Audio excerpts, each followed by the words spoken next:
The first time in more than 20 years, there's a Democrat running in every single state Senate race in Wisconsin. Northern News Now's Michaela Wrench heard from Wisconsin Democratic leaders about their party's record number of filings in both the Senate and Assembly and what it means for the crucial swing state.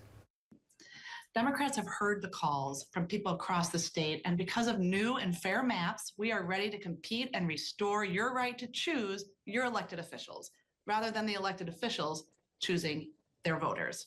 Wisconsin Senator Dianne Hesselbein was one of the 3 Democratic leaders who spoke at this news conference announcing the record filings.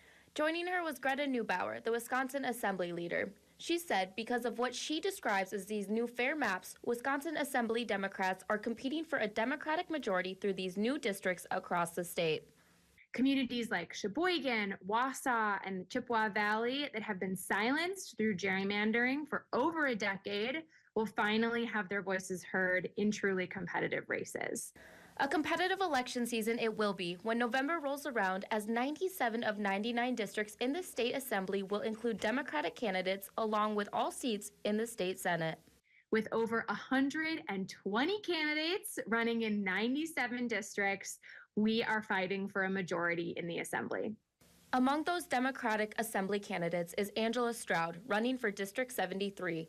She said the new maps in Wisconsin are one of the main reasons she thought now would be a good time to jump in. We all got new lines, and those happened, late February. And so I think for a lot of people, this was a moment to really look at their new district and say, is this a time for me to run? In Duluth, Michaela Wrench, Northern News Now.